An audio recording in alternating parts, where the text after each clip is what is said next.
lelo ezali mokolo ya Pâques mokolo monde entier bazokanisa c'est quoi na Yesu Kristo masebi Yesu aza nani loba na Yesu anani tala biso Yesu anani aza nzambe betele maboko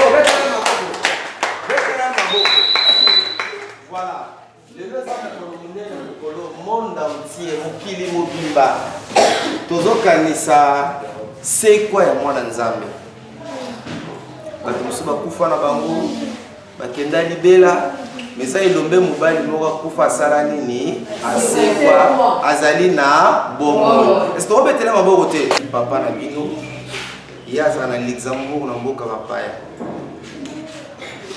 pasteur Ben Wemba ye alandaka biso mpe na télévision kande tosalaka émission na biso boye na cadre ya partage ton père bonga lobaki no ndeko Max tant couple na tini twasala bino naye kozonga poto te sala mona ndeko Max équipe mobimba partage ton père tosola na bango toencourage bango na mosala monene baza kosala d'ailleurs oza responsabilité à l'état mais l'état na biso kaka nde bino moboyebi c'est comme ça que pasteur abaki nono naza na mbongo mingi te naza na bozwi mingi te mais na mwa moke na nzela ya assemblée chrétienne amour de Dieu oyo ezalaka bongo kuna na Luxembourg abaki fo ya kotala bino asolo na bino aexhorte bino bongo lokola toza bana nzambe tobanaka nyonso kaka na losambo bongo mama Irene totelemi mama Irene akobondela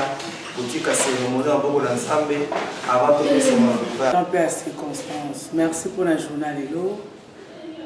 Na bonzambe na yo ebaki mokolo lelo.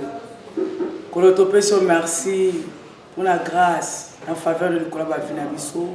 Merci pour la rencontre na biso sur ya lelo. Molimo santo tokabi moment na biso. Ya visite ya masolo na maboko na yo.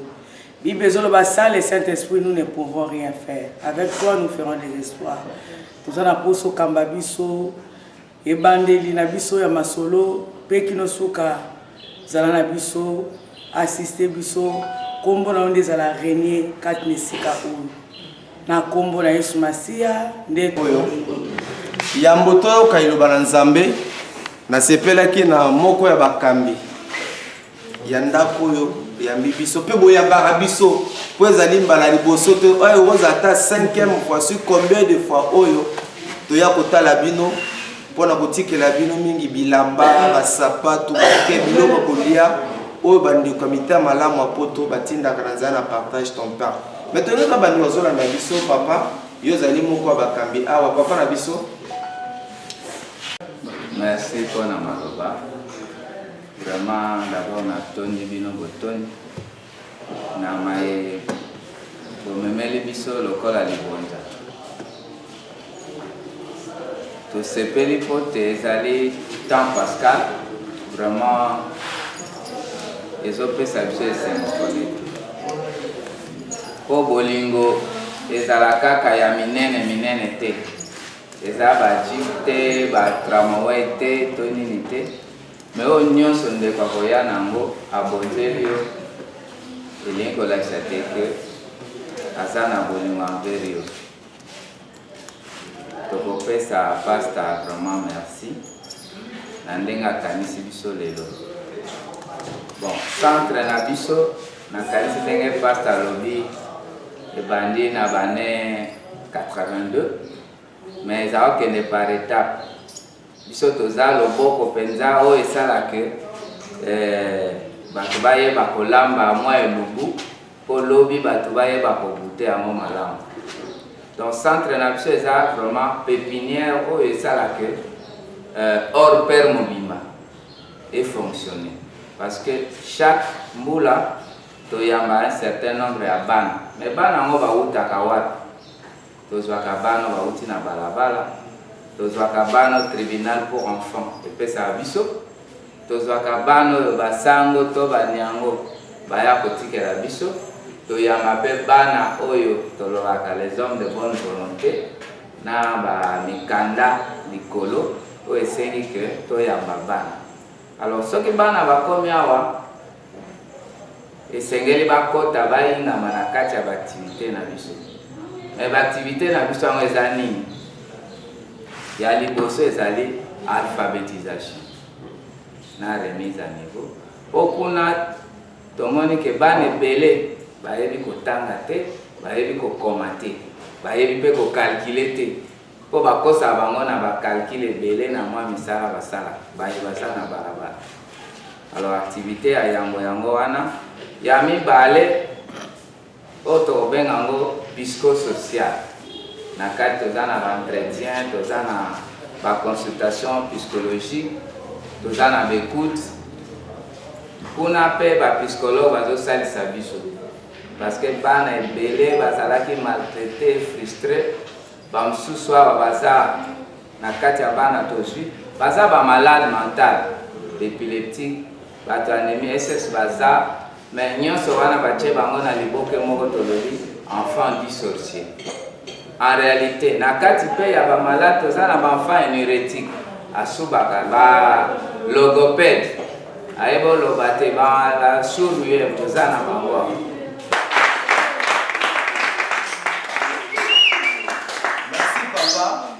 Ici que ndenge moko lobi mpona biso eza mbala liboso ya awa te, surtout que toa bavoisin de temps en temps batokende mosika bumbu selemba okinkole e tomoni ke nécessité ezali toyaka awa baloko biso toa bana nzambe, surtout ngai personnellement na moto ya franchise, moto ya vérité nalobaka yango partout totambolaka na équipe mobimba ya partage ton temps. Musalo tozo salo, si to salango bien, Dieu nous bénira.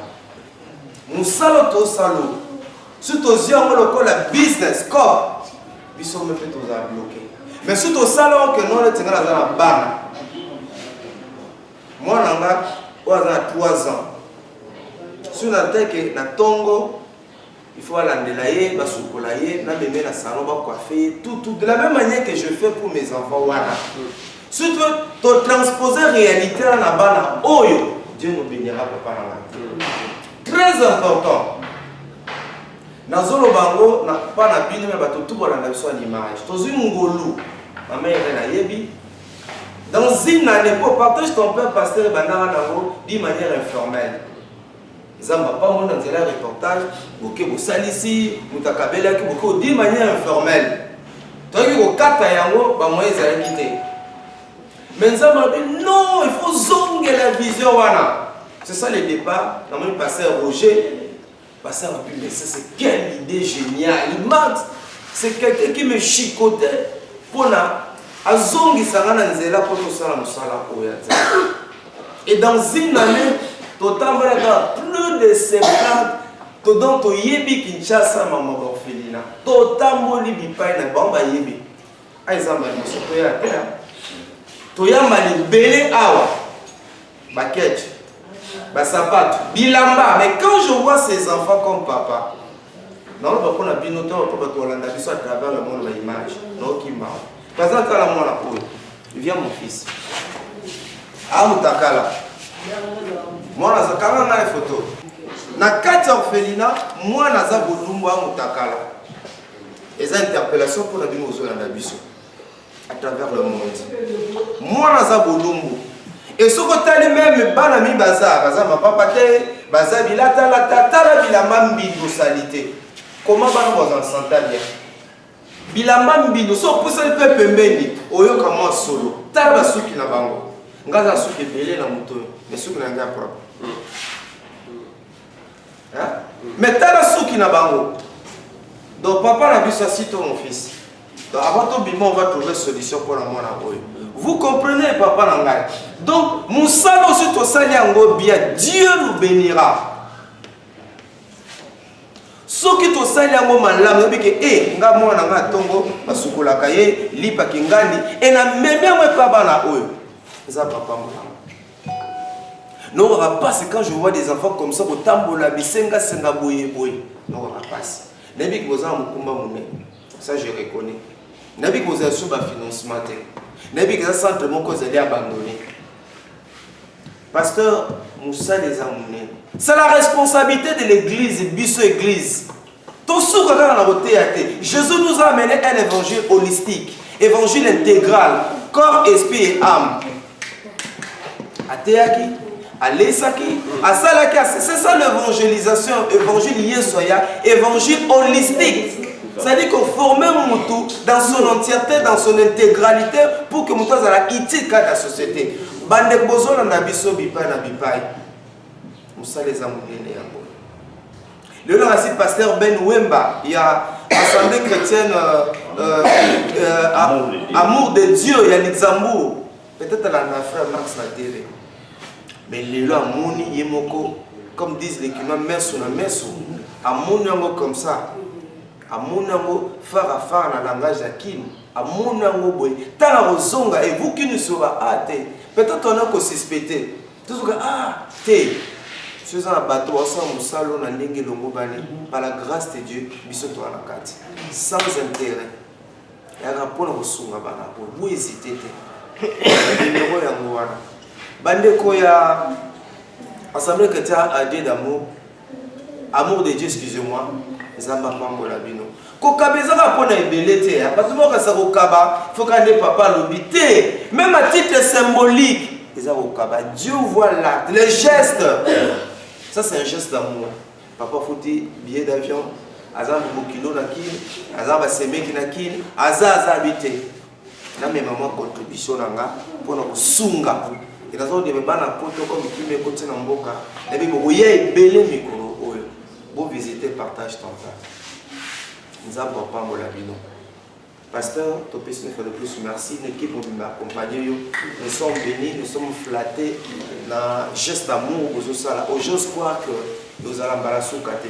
Bissomo peut aux autres, toi, dans la mission qui est collée. Et c'est quand il toko makasi.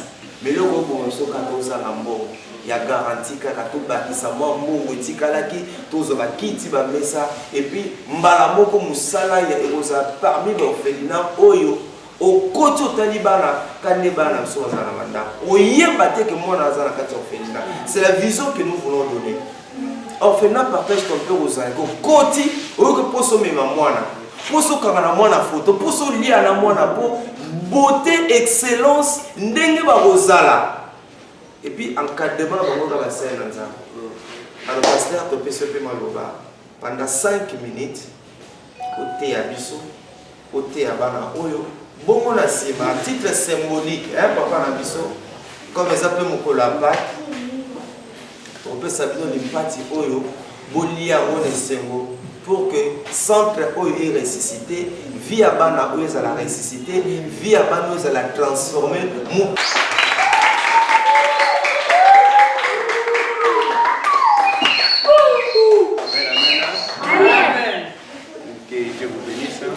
Nzamba Pambola Bino. Je bénis Dieu pour ces moments qu'il a mis encore. C'est Dieu qui a permis que je sois parmi vous aujourd'hui. J'ai quitté Luxembourg pour le Congo. Non pas parce que j'avais envie de venir, parce que Dieu avait voulu que je sois là. Et je ne suis pas venu à mon nom, mais je suis venu au nom de Dieu. Tous ces gestes que vous allez voir, ne mettez pas ça sur mon compte. C'est les comptes de la communauté. Donc, je suis vraiment dans la joie. Parce qu'arrivé ici à Kinshasa, j'ai eu à être en contact avec Partage ton Pain. Et ils nous ont orientés. Et là, aujourd'hui, je suis parmi vous. Je sais que vous êtes ici. Vous êtes encore trop jeune. Vous n'avez pas choisi d'être dans la rue. Vous êtes victime d'un système. Et moi, je crois par la grâce de Dieu, avec l'amour, nous pouvons faire quelque chose. Vous savez, la Bible dit dans le livre de Jean 3, verset 16. Le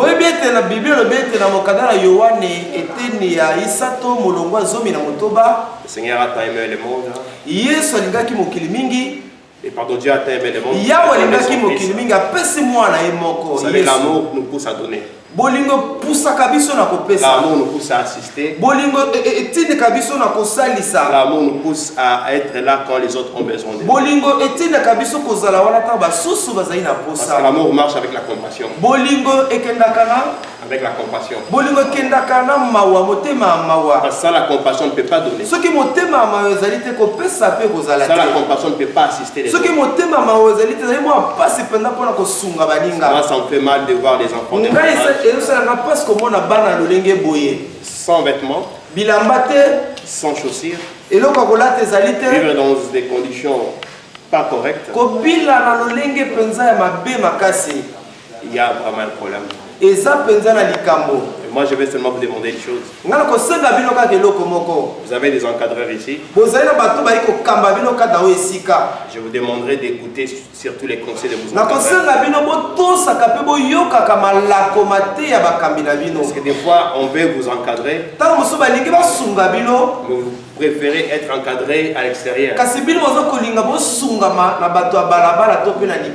Nous pouvons vous assister. Et nous voulons aussi voir de votre côté cette réception du message. Donc que Dieu vous bénisse. Soyez des enfants sages. Prenez conscience. Parce que vous n'êtes pas comme tous les enfants.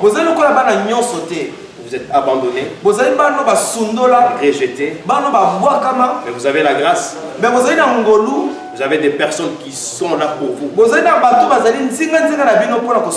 saisissez cette opportunité.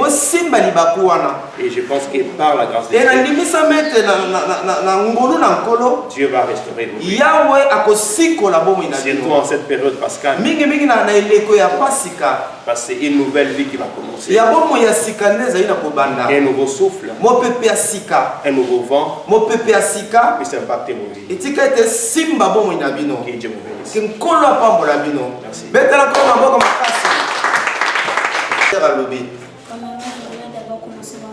Bonjour. Je m'appelle Dieudonné. À ce que j'ai compris, le pasteur vient de nous dire que nous pouvons être très sages, nous pouvons être aussi des enfants pourris.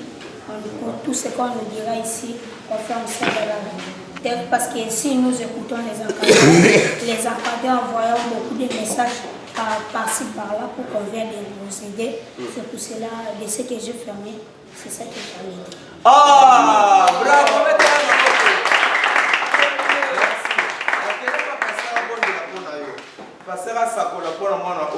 Je remets ces jeunes garçons à ta main. Tu connais sa vie, tu connais sa destinée, Père. Je viens ce matin, Seigneur Dieu, s'aimer en cet enfant, Papa. La paix, l'amour, surtout la restauration, Papa. Que sa vie soit un Père tout-puissant, restauré par ta puissance. Qu'un nouveau départ puisse influencer sa vie. Jour, Seigneur, de son intelligence, son esprit, que tout ce qui va influencer sa vie négativement soit désactivé dans le nom de Jésus-Christ. Règne en Seigneur et amène dans sa vie au nom puissant de Jésus-Christ. Amen. Amen. Pasteur Roger Maboro Makasi. Kasi nzamba songi papa na biso Pasteur Roger ko yape merci ko topesi Pasteur Roger. Merci minga. Alors sans plus tarder, wa bakambi à maison. Alors Ben Wemba, voilà. Tosungaye à vos titre symbolique. Voilà. Pesa carabo, voilà. Voilà.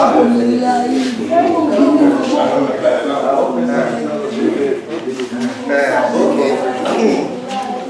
Voilà, merci. Abonnez d'abord pour la vidéo au pasteur Ben Bonde là, Tomola. Pasteur Ben Assemblée là pour la rango. Seigneur, le monde que l'on regarde ici, nous bénissons Seigneur tout puissant ces dons.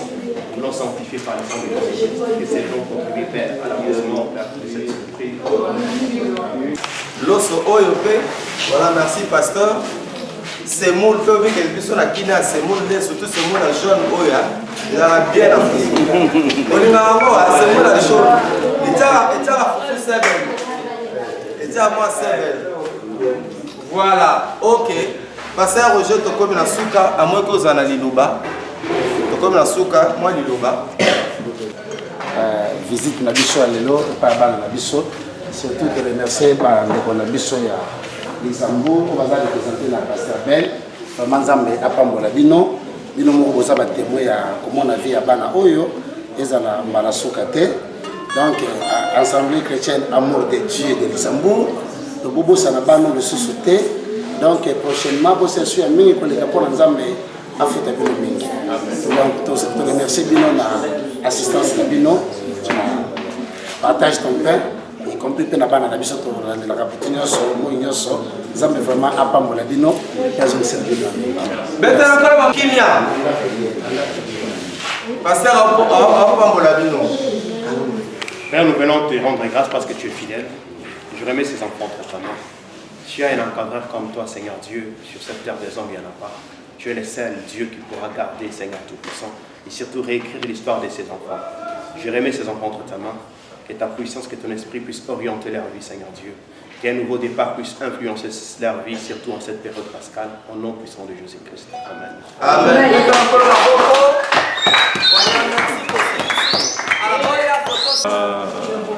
C'est temps qu'il a mis à notre disposition pour que nous puissions rendre visite aujourd'hui aux orphelins. Et hier, on a été rendre visite aux personnes vivant avec un handicap. Aujourd'hui, nous sommes là avec les orphelins. Je suis vraiment touché de pouvoir comprendre ou surtout remarquer qu'ici, les enfants sont là, mais on dirait que ces enfants n'ont pas en fait de suivi ou d'encadrement. Donc, les messages que je pourrais lancer aux bien-aimés dans le monde, si ces bien-aimés ont des possibilités ou les moyens pour soutenir cette vision, je pense que ça serait une très bonne chose pour que nous puissions aider ces enfants avec le pain que nous pouvons avoir en notre possession, les mettre à leur disposition pour leur donner un encadrement meilleur et surtout pour penser à leur avenir. Parce que si ces enfants ne sont pas encadrés aujourd'hui, je ne pense pas qu'à 30, 45 ans, on aura encore à faire quelque chose avec ces enfants-là. Donc cette loi se justifie surtout par les sérieux dans le sens où quand on suit, on a l'esprit de Dieu, on arrive quand même à détecter le vrai, on arrive à voir qu'est-ce qui est vrai, qu'est-ce qui est faux. Donc moi j'ai été touché par le partage ton pain, parce que j'ai suivi plusieurs fois vos émissions et tout. Et moi j'ai été convaincu par le Saint-Esprit. Et la vision partage ton pain, c'est une vision qui vient de Dieu. Et donc il n'y a pas de doute en fait, il n'y a pas de doute. La structure est correcte, le service est fait, nous voyons quand vous recevez les dons, vous prenez ces dons, vous amenez ça à destination. C'est ce qui manque à plusieurs personnes aujourd'hui. Parce que les gens font des structures, ils mettent des structures en place, non pas pour soutenir, en fait c'est pour s'enrichir. Et c'est ça le plus grand problème. Mais que Dieu bénisse, partage ton pain, avec les sérieux, surtout la crainte de Dieu. Je pense que vous irez très loin, que Dieu vous bénisse et que Dieu vous soutienne encore. Merci et que Dieu bénisse tout le monde, surtout le corps de Christ. Œuvrons dans l'amour, dans l'unité, pour aider tous ceux qui seront dans les besoins, leur sortir des difficultés, pour leur montrer les chemins de la vérité, surtout les chemins de l'amour. Que Dieu vous bénisse. Au nom de la communauté Assemblée chrétienne Amour des Dieux, que Dieu bénisse toute l'Église, que Dieu bénisse toute la communauté, toutes les personnes qui ont participé pour que cette mission puisse se faire dans de bonnes conditions. Tout celui qui a mis un 50 €, un 10 €, un 20 €, que Dieu se souvienne de vous. Moi, je n'ai rien à vous donner. Seul Dieu se souviendra de vous. Que vos finances soient encore prospères, que vos vies soient restaurées et que Dieu vous fasse du bien. Je vous aime, Christ vous aime. Soyez encore bénis. Merci de Mardoché, ndenge pesinga maloba, nakanisi que pasteur alobi, pasteur Ben Wemba ya Luxembourg, toyebani te, na molimo toyebani, azaki parmi bato balandaka ba émission na biso mingi et asimbi akama. Il a été touché, convaincu, yango a décidé ki aya na Kinshasa awa kotala musala oyo. Na koya na ye, totamboli na ye, monde d'image. Tous d'abord les personnes vivant avec handicap. Bon lelo, en fait Pascal, tous ceux qui pas mon orphelin, banoyo société na biso suno la rejeté à Boaka. Et puis si biso c'est un encouragement na ye. Et puis si biso c'est comment na été na bateau andimi ministère oyo. Ndira batango nyonso pona biso partage ton pesa business té. Eza ministère, ezali fardeau, ezali charge moni nzambe apesa biso. Otali bana mutakala, bazali mapapa, bazangi basapato mais naza kondima ye ke na poto to na Kinshasa na RDC eza bato nzambe apesa misolo lobi le nombre de fois kaka mpo musicien moko abwaki yo na nzembo namona bato kopesa ba $100 000 namona bato kokaba balopango ka mpo bayembi ye mpo joueur wana tie bi asepeli namona bato kopesa bango mais beau soutenir ba ministère oyo la religion pure la religion saine les bibles consiste à aider ba orphelin ko aider ba veuve ko aider bato oyo ozata lelo ko opesa yo te bandeko na ngai ya assemblée chrétienne l'amour de Dieu nzambe akanisa bino nzambe apambola bino tozala kondima ete bacommunauté misusu. Je suis convaincu que d'autres communautés qui nous suivent en ce moment, vous n'hésiterez pas de faire comme la communauté chrétienne Amour de Dieu. Pour ces gestes d'amour, Dieu vous bénira. Dieu se souviendra de vous. Et Dieu est enthousiasmé, il est content lorsque nous agissons de cette façon-là. Nous réjouissons son cœur. Et d'ailleurs, lorsque nous lisons dans Matthieu 25-35, c'est l'exercice que je vous demande de le faire. Lisez attentivement ces passages de la Bible. Vous comprendrez qu'il est important pour nous de pouvoir voler au secours des nécessités. Merci à la communauté Assemblée chrétienne, l'amour de Dieu pour ces gestes. Et j'ose croire que ça ne sera pas la dernière fois. Dieu permettra d'autres opportunités pour que nous puissions nous rencontrer et surtout voler au secours de nos enfants que le monde a rejeté, que le monde a enterré vivant. Mais en Dieu, je suis persuadé qu'ils sont ressuscités. Que Dieu bénisse. Merci.